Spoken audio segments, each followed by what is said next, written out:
Good evening, everybody, and welcome to the To Hull and Back podcast, proudly sponsored by Old Zoological Bar and Kingfisher Fish and Chips, both in Hull.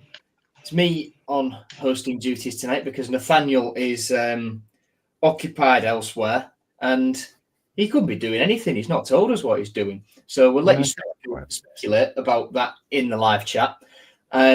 Will, Christian, how are we? Yeah, good buddy. Yeah. I mean, it's a strange one, isn't it? Well, high spirits and not much to moan about, really. So yeah, it's good. Unusual for this season, anyway. Yeah, unusual. Yeah. No, I mean, where do we want to start? That's the question, isn't it? I mean, what do we want to look at today? Because we've got two results, and they both got the merits in different ways. So yeah, where should we plunder? Well, I think we go chronologically. Just touch on that would make sense. It would. But have we ever made sense? Come on, let's be fair. So that is a very good point. Hey, speak for yourselves, both of you. We'll start with Plymouth then. Good result. Will, you sent me a message at halftime basically saying that it felt as though it was destined for Plymouth to come out, just nick a goal somehow, and then we couldn't break them down. But the early goal in the second half put a stop to any of those suggestions, didn't it? Yeah, the first half was City were the better side in the first half, but just could not break them down again. It felt like one of those games where, for God's sake, we're going to throw it away when we've been the better side again. Just felt like after the way that, especially against a team that would need to beat. But like you said, the early goal in the second half seemed to just completely hit Plymouth for six because they looked like a team that had played a lot of football recently. They looked very tired, I thought, especially compared to us. And yeah, as soon as we went ahead, it never looked like we was going to concede a goal at that point. And then when we went 2-0 up, Plymouth tried something at the very end of the game, but never really threatened us at all. And it was an all-round great showing for City. Lovely stuff. Galat took his goal well, didn't he, Christian? Yeah, lovely goal.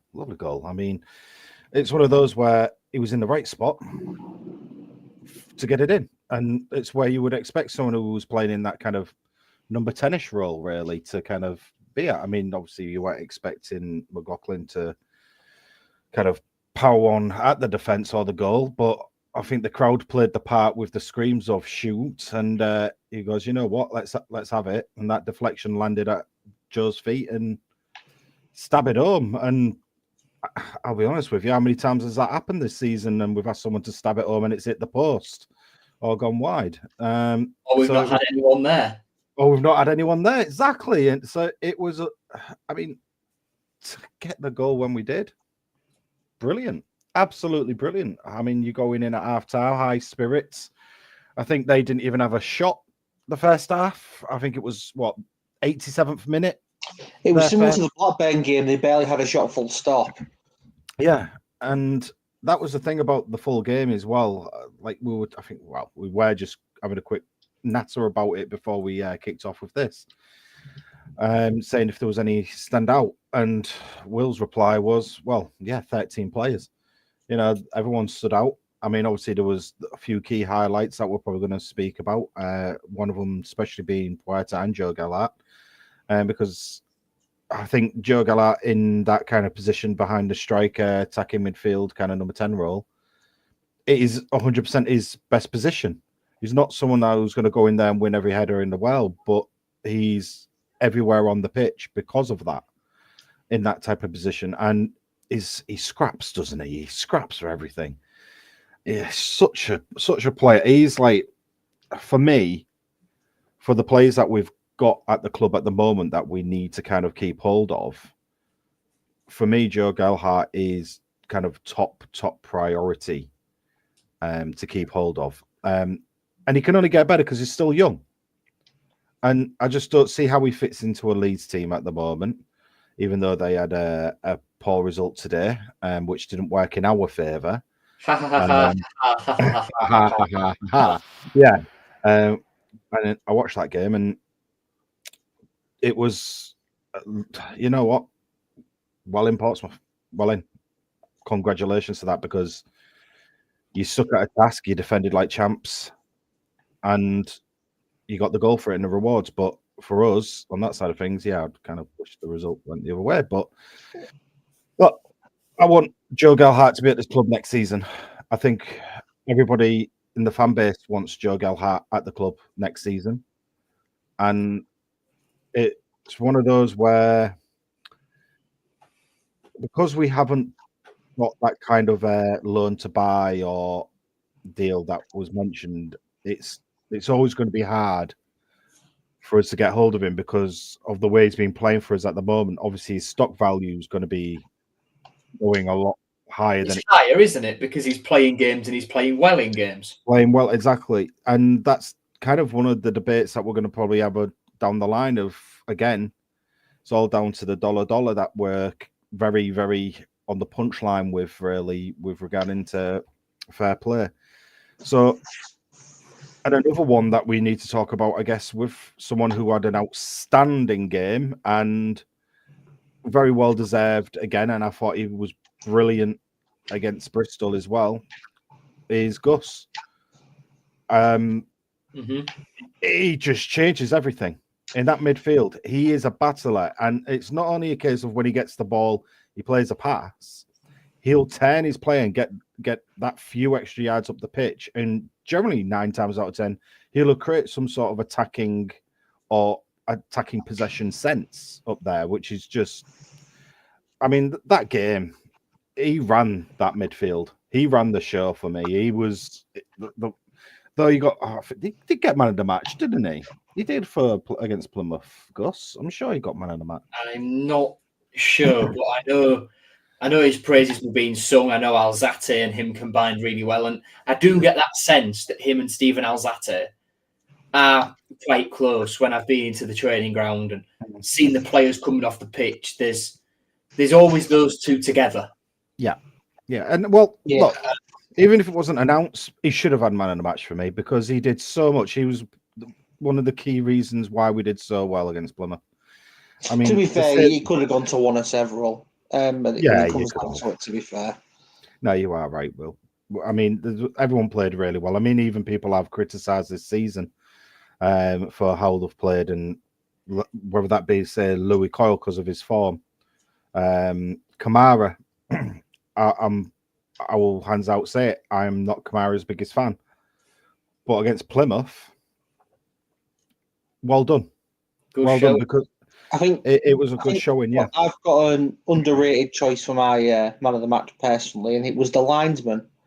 Because I'm not quite sure what he saw, but apparently he saw Pedro onside. I'm not sure if I agree, but I think I'll take it.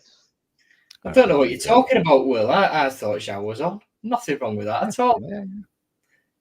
Nothing wrong with that at all. It's nice having a really horrendous decision go your way. Yeah, and we're going to see the opposite once again very soon. Yeah.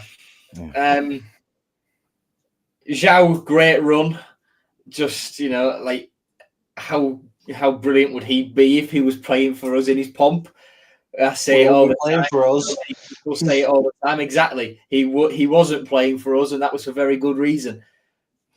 So, just going back to Gustavo Puerta. Talk to us about that conspiracy, Will, because I know you and I feel a certain way about it. Oh, you mean the one where he can't play anymore because we'll have to pay for buy him. And first of all, why would you be upset that we're going to buy him?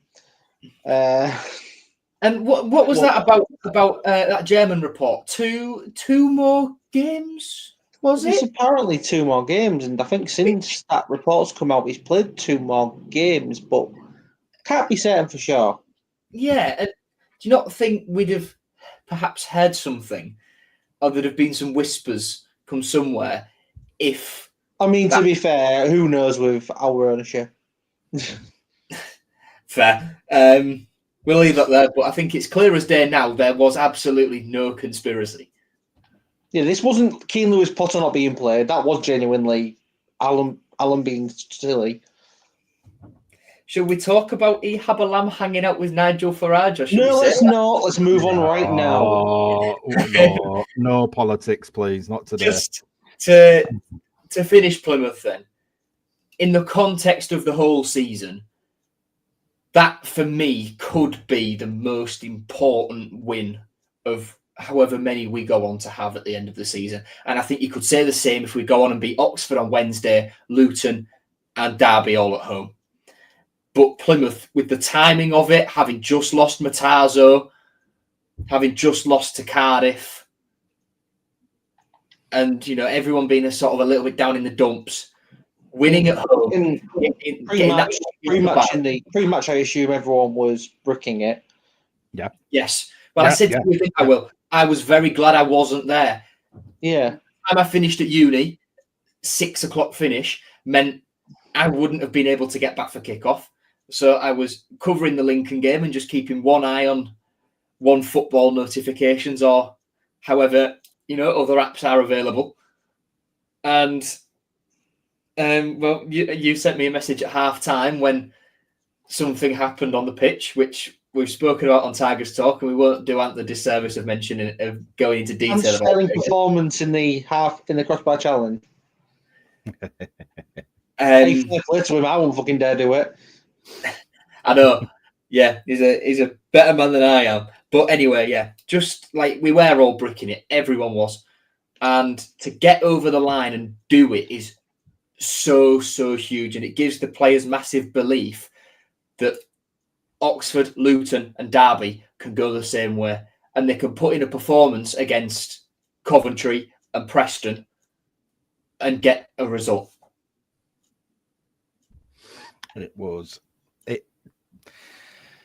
It changed everything, that result. It's changed everything. And I don't want to speak to it even just from a fan perspective. I want to speak to it as a collective, because how many times in the last 16 months as a team that come to the MKM and turned us over being a team that we should have turned over, or we've played a game before and they've been in the top 6 and we've got a great result and we've seen the lads play really, really well, and then play someone who, again, we should be turning over with our eyes shut and concede a silly lapse goal and causing us to lose 3 points where we shouldn't have for the inconsistency. And that's the thing, like what Will said before the game. I think everybody was on edge. I promise you, I was extremely on edge, because it had written all over the place, a whole city, I can't say the word, but they were going to mess up and we would have lost it when it should have been a game that we didn't. And to get not only get the result, but in the manner how we did it, everybody, like the weight off everyone's shoulders, even the players, you could just see how happy they were. Felt great. And it felt great. Yeah. And even when we turned up to Bristol, the fans then, there was optimism again. There was optimism. And I know we're going to speak about Bristol in a minute, but it was evident in the first 13 to 14 minutes that weight had been lifted and something was going on again. It was brilliant. So it's nice. May it continue, like you say, especially against Oxford, being the next one's coming up at home, I believe it is. So on Wednesday. So I'm looking forward to watching that. And I think, again, with how we've been playing and how we've been looking, yeah, we're gonna turn them over. My only query is up top, because of obviously what we're about to speak about with the Bristol game as well. Yeah. Final thing on the Plymouth game from me is one of my mates at uni does some work for Lincoln City on the side. He's done it for years. And he has been desperate for Plymouth to get some positive results so that he doesn't have to do both Plymouth and Exeter away all season. So, Joe, as you know, I turned around to you in the press box whenever I had a score update. Enjoy your mileage next season, mate. And moving on, Bristol City. It started well, didn't it? Started amazingly. What a goal. Amazing. Yeah. Bergkamp-esque. Bergkamp-esque. What a spin. What Sure, a right, turn. It was lovely. And that's, do you know, we haven't even seen anything like that all season as well, a goal like that. We've had Rangers, we've had like, when I say Rangers, I don't mean play Rangers, I mean like range shots. We've had good little crosses, maybe a tap-ins, a bit of a scramble, but we haven't had that type of goal where it's been a fluid play, a nice pass to turn Blooming in. versus Cardiff is the one I think of when you say that. Close to it, but not Which to the extent too, because that chip was naughty. The 1-2 is what I'm really referring to. It's like a fluid bit of play. Yeah, the fluid bit of play, yeah. But to get the goal out of it, the way it happened, what a goal. And for the first 14 minutes, it was all us. The full play was us. The attacking play, the build-up play, the possession, the winning the 50-50s, winning the headers. We were just half a yard on top. And obviously we're going to speak about it, but I can tell you now, if we had 11 men on that pitch for the full 90, I would have been confident we could have probably turned around into some sort of goal fest with how well we were playing in that first 15 minutes, quarter of an hour. I think it would have been a great kind of to go away and get a result at Bristol. Against a team at a place where we've not won in the league since 2012, in all competitions since 2016. Exactly. Where the record is so poor. Mm-hmm. And that's the thing. Every third goal in this Cagliari highlights package, incredible technique. Tiger chip. Yeah. But that goal, just to come back to it, that it all starts from a Gustavo Puerta pass. It's a fantastic, stupid pass. It's an unbelievable ball out to Abu Kamara, and then Zhao does the rest. Yep, that's it. And Zhao's rest when I say Zhao did the rest, he did the rest and more, because a minute later, let's talk about that red card. Shall we go around individually? Yeah. And give our thoughts. Will you start? Say it how you see it. When I first saw it, I didn't think it was a red. Thought it was harsh. Pulls out the challenge. It is jumping and 2-footed, and if he'd made contact like that, he should be getting a ban of decent. But he pulls out of it, and I think he pulls out of it early enough to warrant maybe just a yellow, and if you do anything else, you're sent off. I can understand why he's given the red, but I would definitely consider appealing it, because I think we can maybe get it reduced. I don't think we get rid of it completely, but I think we can get it down, the ban down. He'd be done for 3 games. Yeah. The other thing that also bothers me about it as well, was that later in the game, is it Pring? Did exactly the same thing to Coyle, and didn't get a thing for it. Well, I want to speak about the ref later on because. We're going to speak about the ref. Don't you worry. Oh yeah, there's a few points on that one, but no, I'm with you. If he felt that wasn't a foul, then why did he feel that Pedro's was? It should either have been both are reds or neither are. Yeah. Hard to disagree, especially considering, because for me, it's not Zhao who the angles I've seen of it, and although the quality of the replays aren't great, the angles I've seen of it, I don't think it's Zhao that makes the contact with George Tanner. Now, I want to just stress, it is a red. I can see why the ref's given it, but I don't think it's a red. I've read it that badly. I can see why the ref has given it as a red, because you're in the moment, on the pitch, you see Zhao go up with the jump, and all of a sudden you're fearing the worst as a referee in your head, and you just think, right, bang, red card. But when we've got the benefit of replays and angles, we can see that Zhao, although he's off the ground, he's not out of control, because he pulls the leg away. which to do that means he must be in control. And I think Tanner has seen him coming, looked for a foul a little bit, not found one, so jumped, preempting a dive, but he's jumped into Joseph. And the contact he makes with Kyle Joseph is the reason he goes down. So, yeah, for me, you can talk about intent all you want. Like, Lord, what if players just start like kung fu kicking and throwing right ups or whatever? That's very, very different because they are like actions you don't expect to see on a football. That's not a football move, yeah.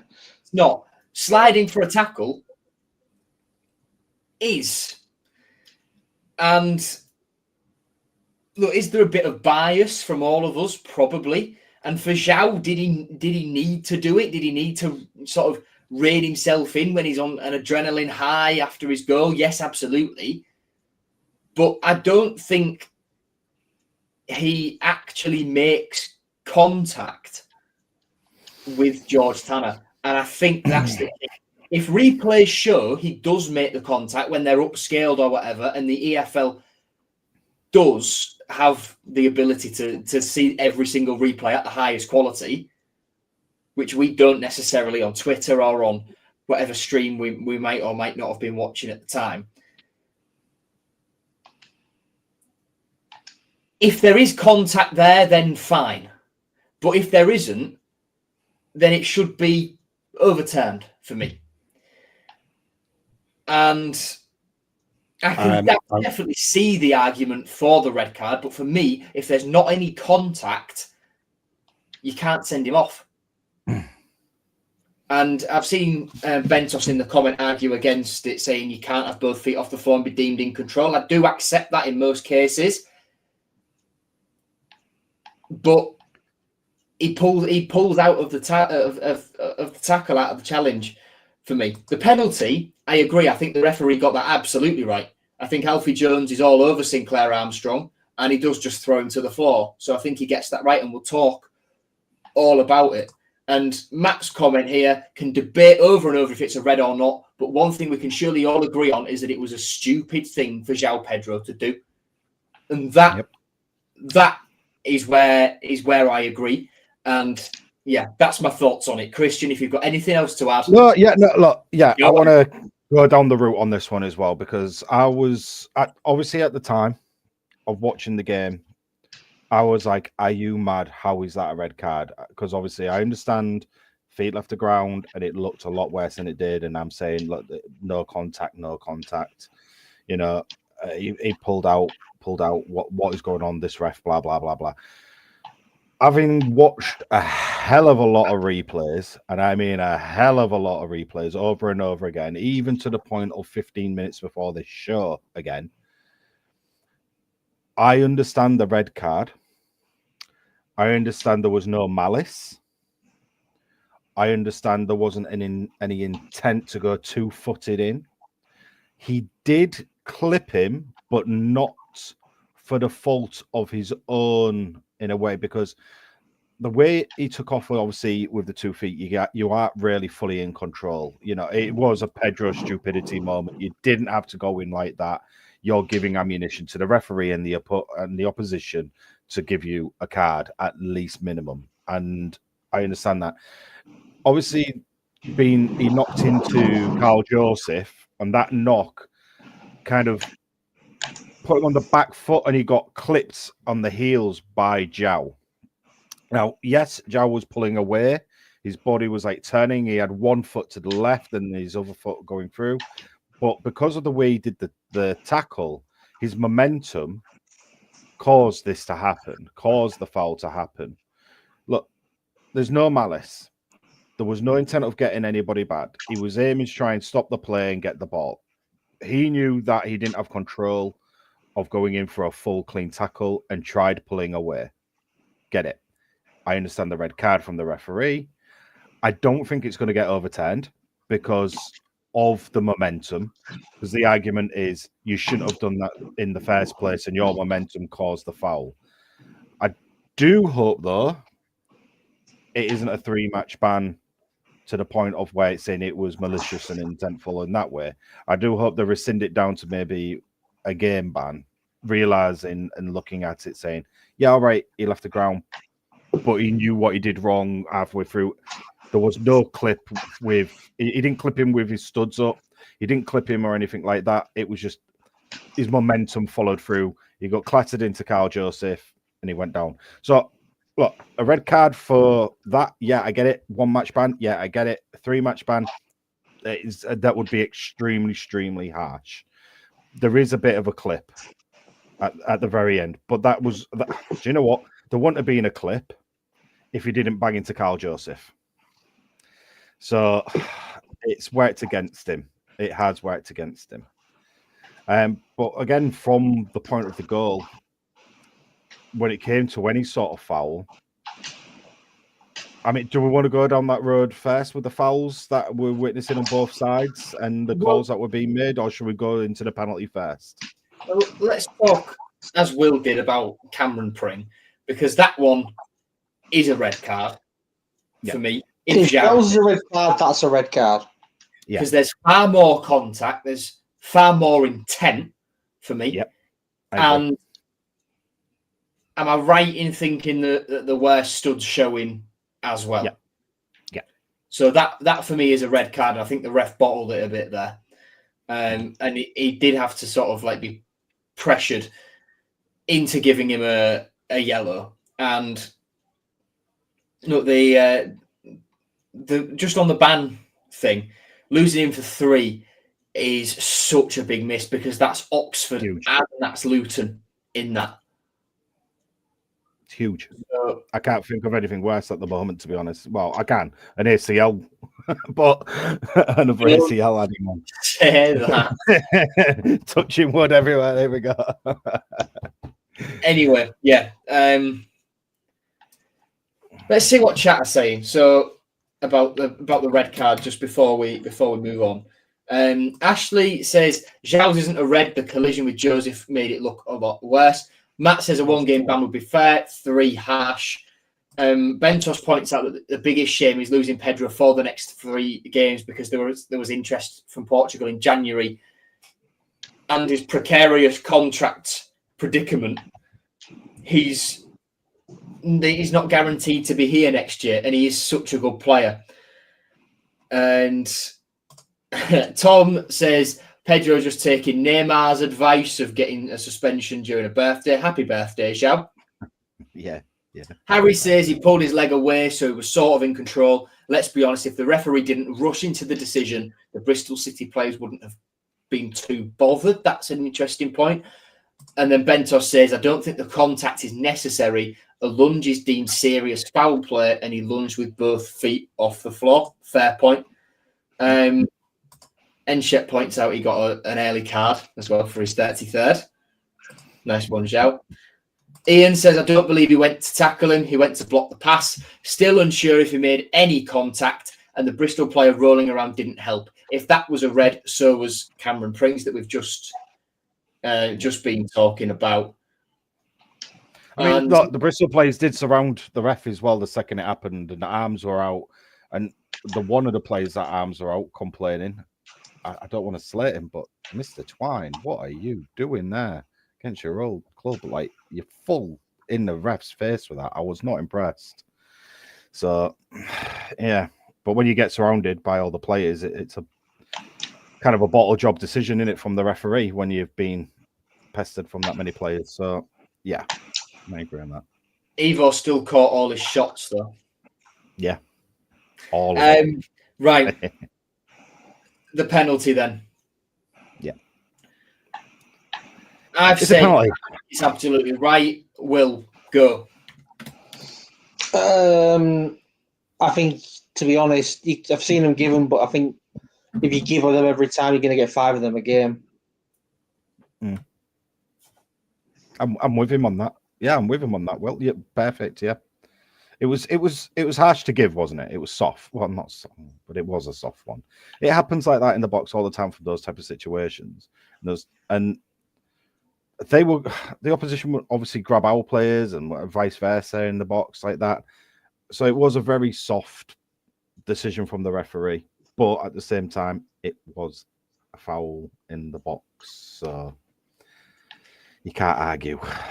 You can't argue with it. It's one of those. We get dragged down, we get nothing. They get dragged down. And Cox has just put that exact thing in chat, Christian. It's just lovely. The way we've had our one bit of linesmaning luck for the year. On the penalty, Ashley says it's a Stonewaller. Harry says it was a penalty, poor from Alfie Jones. So, and Bentos makes the point that weren't referees instructed to punish incidents like that in the box at the start of the season? I can't remember now, isn't it? But yeah, I mean, what, we're 30 odd games into the season and you don't see many of them given, like you say. Well, I do agree that it's a penalty and would feel aggrieved if it was us and we didn't get it. But it's the way these things go. For me, it's a penalty and he did the right thing. But that said, the fact we were playing for what turned out to be, with added time, about, what would it have been? 80, it was nearly 90 minutes.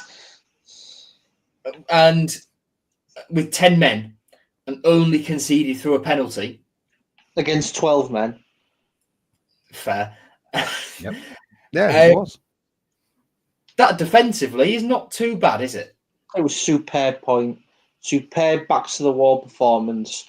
Exactly what you want to see from the team when something like that happens. We'll talk about, because Tom says there after the penalty they never looked like scoring, and that in part... Yeah, they did look absolutely listless, like Plymouth the other night.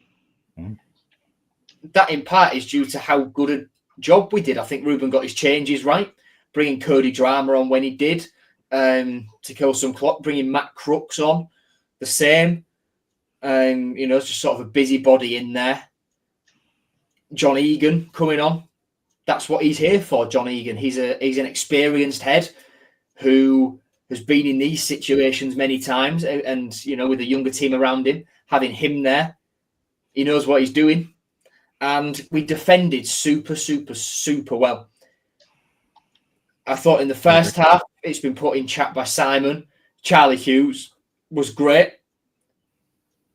McLaughlin was decent, but all plaudits, really, if they're going to be lumped on one player, have to go to Ivo Panda, don't they? What was it? 9 saves? Something like that. 9. Clean. Caught most of them. Didn't parry them into any sort of danger zone. Controlled the box. Spoke.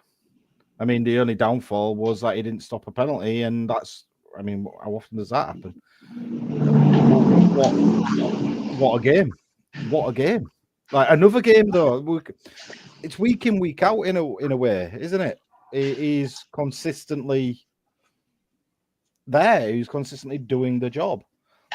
We lose those games now and then, or a lot more now than then. But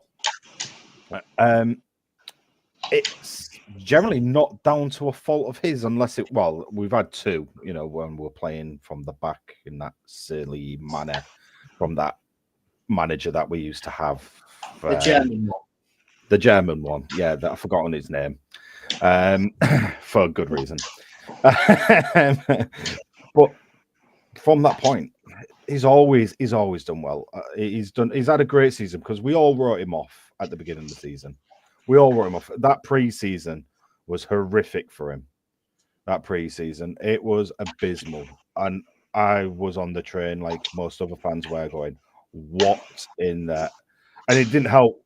Can we just say as well, with Liam leaving and being, kicked out of the club over one of the kind of debates of Ivor not being in the sticks. One of the reasons of that, because that was being flown about at the time, and the as well. Circumstances in which Ryan Allsop left, in the sort of cloud of smoke from Adrian saying he individually cost us X amount of points. Yeah, exactly. And this is the thing. So there's had a lot of pressure on him, literally from the beginning of the season, and the lad, and to come out when the season started to today, bravo, well done. Well done. Look, you're a great keeper. You've proved it to us over and over again. Is there room for improvement? Of course there is. You're a footballer. Everyone can improve anywhere. You could do a million different things differently, but he's young. He's a young goalie and he's a quality goalie. So he's only going to keep getting better for us. And I understand why we brought him to the club. I truly do understand why we brought him to the club. And look, let's just keep going with that. He's done nothing but put in a consistently good performance game to game. And if I had to turn around to him face to face and say, look, I wrote you off before the season started, I would like to apologise and shake your hand and say thank you very much for what you've done this season. I will happily go there and do that. He's done an amazing job. And at Bristol, we were always going to be under it when we went down to 10 men. Always.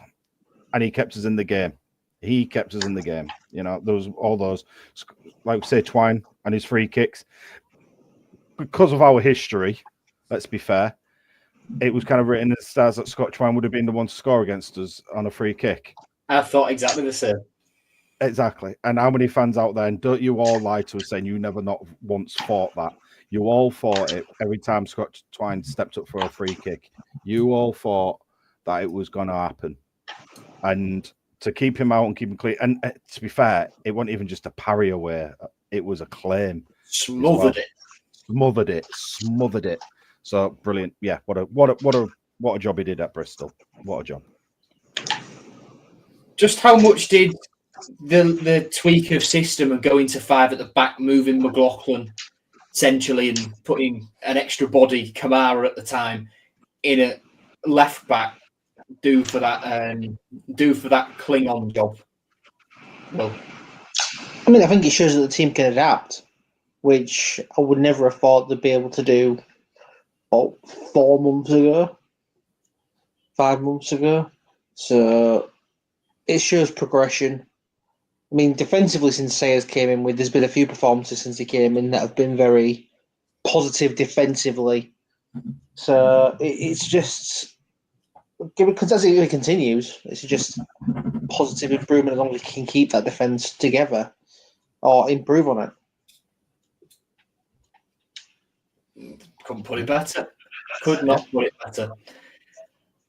Anything else from the Bristol City game that anybody would like to mention? Just the referee. Ref was a shit, wasn't he? Awful. Just the ref. Look, we've all moaned about the standard refereeing. Decisions, he was a shit. It felt very one-sided. He felt like their 12th man all the way through. I mean, I say all the way through. Since from the red got card. Sent off. From the red card. Yeah, from the red card. Well, from our goal. I mean, that's only 60 seconds prior to the red card. But the second we scored, his attitude was like, "Oh, I might have to help him out here," because he was shit! I put money on Bristol. Yeah. He's like, "Oh no, the wife's a Bristol fan. I better do something here because I won't be getting home tonight and having an earful or something." Because he was just dishing out cards for really pathetic reasons. Like, okay, I appreciate we were time wasting a bit, but Bristol fans were on us really fast. The second we picked up a ball, they were like, "Oh, I haven't thrown it yet." It's just picked up the ball. You know what I mean? Like, calm down. It was 10 seconds in, and you're already pulling out a yellow card for just kind of looking to do a throw in. It was the first half. Calm down, Red. And who was it was breaking through in the second half? We were breaking through, and was it Cody? I'm not right near the end, sure. Where he just got absolutely taken out. And I'm not saying he was the last man, but it was the last man of that kind of backline situation, and we're going through. And the ref just gave us nothing. But yet, he was giving yellow cards out for when the opposition were throwing 2 balls on the pitch. So we kicked one of them off. I mean, the card to Ruben, it was like, oh yeah, it's our throw-in. Ruben had the ball in his hand, got about to give it, and he went, oh no, it's not our throw-in. So Ruben just dropped the ball. There wasn't any Bristol player around him. There was nobody for Bristol there because they even thought it was a Hull City throw. When he found out it was given the other way, he just dropped the ball. Then all of a sudden the ref comes over and brandishes a yellow card at Ruben. I'm sorry, what did you want Ruben to do? Put a bow on it and wait for the guy to run over and go, there you go, Sam. No, like you can't card for that. So yeah, the referee. I've just looked where James Linnington's from. It's taken me a little bit to find this, but apparently you're not going to dox him, are you? Well, he's unverified this, but apparently he was born on the Isle of Wight, so he could support anybody. Yeah, anybody there, yeah. There's no big football teams on the Isle of Wight, is there? But look, we could just moan about the ref. Look, it was 1-1. It was a result that I think we were all, I say hoping for. We were just hoping for anything but a loss. And I'm to say I'm happy with the draw. I'm very happy with the draw because our defense was absolutely amazing. But if we had 11 men, and this is a but because we can all speculate forever and ever, it's what us fans do. But I will still say this. If we had 11 players on that pitch throughout the full 90 minutes, I think it would have been an annihilation. I actually think we would have... You know what? I would have gone with Will's 3-0. I would have. Because it just looks that type of game. Will says while sat beaming with a smug smile on his face. Final thing I want to mention is a comment Tom's made. I thought Kamara did an excellent job as a makeshift left wing back. That left side was getting abused till he switched over. He didn't look great there against Cardiff, but I think with a bit of extra defensive cover, a third centre back in there, I think he did really, really well. Oxford then. Now, unfortunately, because Nathaniel's not here, we don't have a combined lineup, and I know that everyone watching and listening is sobbing into whatever drink they've got next to them. You know what concerns me more than that? The fact that Oxford are currently bottom of the form table. And you know what happens to teams who are bottom of any sort of, or in a bad run or anything like that when they come to the MKM, even with our recent positivity. But I don't think that... I think it's a bit different this time with that Plymouth win. Yeah. Prove that we can beat the teams down there. I agree. What do we do with regard to Zhao being suspended then? What are you thinking? For me, there are two options. You either pop Joseph up front and then bring... that's probably the answer. Yeah. Or a little bit more of a left field one. Say it. Yeah. Up front goes Joe Gelhardt. And then Crooks. Oh, no, I wasn't going to say that one. Put that massive fucking tree up front. I wasn't even going to say that one. I wasn't even going to say that one. No. We've got a striker who hasn't even had a chance to go up top. I forgot about Mason Bairstow. Exactly. We actually have a striker who's not played as a striker yet. Yeah, well, there you go. Actually, then, yeah, I suppose probably should maybe. I still want to see that up front as a madman. Look, you were about to play at home. The team on the worst form. We've lost Zhao. So what? Bag him with him. Just put okay. If we're going to look at the left hand side where where bloody Carl's been playing, you would rather have Carl on the left than Bairstow. If I'm right in saying this to everybody, would you rather have Bairstow or Carl? I mean, I'd rather have neither of them on the left. Well, that's true, but Amrabat. Yeah. Let's be honest. It's going to be Joseph moves up front, Lincoln comes in on the left, innit? That's probably a good shout, to be fair.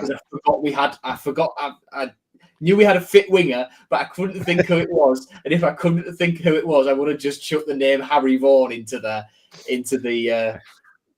universe. But no, it'll be Joseph going up front and Lincoln on the left, won't it? More than likely.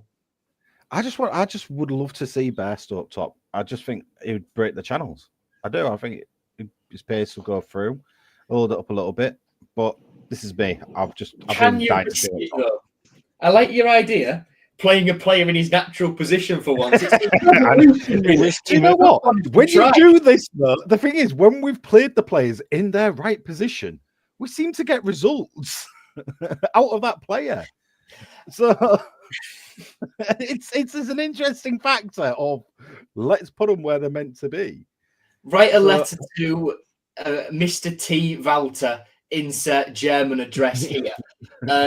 With regard to Burstow, is it a risk you really want to take, though? Putting a striker in there who hasn't played no faith in forward yet, who, as Bentos points out, we also wanted to send out on loan a month ago. Was that, though, send him out on loan a month ago before all the ACLs came in and all the other injuries because he wasn't going to get as much time? Because you've got to think... What the ACL was playing in the same position as Mataza. True, yeah, but the way I'm looking at it is after January, we actually had quite a bulked out squad. We had decent wing cover, decent central midfield cover, and players who could kind of fill in the gaps and elsewhere. So Bairstow, yes, was down the pecking order in that. So obviously loaning him out because we would need him for next season would have been absolutely ideal because otherwise he's just sat twiddling his thumbs. I'm not saying Bairstow's brilliant. I'm not saying he's up here. Guys, the guy needs player time and he needs to get a bit more strength in him. But then when you've seen how he's taken his few goals he's got, the technique of it, there's still a player there. And because of obviously the loss of players that we've had, it's kind of like, well, he's here, isn't he? You know, he's here. I mean, look, even if we bring him on, say he doesn't start, but we bring him on, we're in the 70th minute and we put him up top. At least he's playing in his natural position. And none of us here can comment on that because the only time we saw him play, the only time we saw it was in pre-season. And do you know what happened in pre-season when he played in his natural position up top? I correct you. He wasn't signed for pre-season. Sorry, not pre-season. Off-season, where we went abroad. Bloody... Alanyaspor. Alanyaspor, thank you. Yes, thank you. And he had a little sim up top for a few minutes. And we had a ball literally come through, run through. And he just ran onto it like a normal striker would and played it across. And it looked perfect, as in, hey up, we've got someone there that could do that. And I'm just like... Except point, however, there are like 3 good teams in Turkey and the rest are terrible. True. So I'm not sure how much we can really take from that friendly. Yes, Gustavo looked great in there and has been great, but I'm not sure the same logic applies universally. I can get that. But I still think he needs a chance up top for everyone to kind of quote him. We can't say anything if he's going to be bad or quality. And I know we're at the back end of the season. Is it time to do this? It's just without Pedro, there's now another option for him to do that. Yeah, I get what you're saying. Looking at chat, Bentos says bring back Georgie Best, as in Harry Vaughan, of course. Palmer or Crooks as an attacking midfielder. Crooks in attacking midfield. Cynic. And Ian puts Cynic on the bench. Get that man in the starting 11 ASAP. Get that man in the starting 11 and then get ready to make a sub 5 minutes into the game when he trips over a blade of grass. Predictions. Yeah. Will, do you want to surprise us? Yes, I do want to surprise you. I'm doing the exact same thing that I've always done. It's been 36 times this, and that the most unexpected thing you'd expect is me to do the same thing again. It's a 3-0 win for Hull City. Any bet on goal scorers? Cynic hat-trick. That's worse than Amrabat hat-trick because at least Amrabat... The king has returned. Oh, dear God. I genuinely want Cynic to come back and be great. I'm not like... Oh, I, yeah, really- absolutely. I want it more than almost anything Hull City related. But I can't. for him to be Yeah, but great, it'd be great, is my point. So he then it'd has be to worth it. come back first and then stay back from now, and then he's got to get himself match fit, having not played Yeah. properly. for He however will long. score the winner at Wembley next season, mark my words. Oh no! Here we go. God for the Turkish national team in a meaningless Nations League. Nice try. There's no European finals at Wembley next year. Fair. Fair.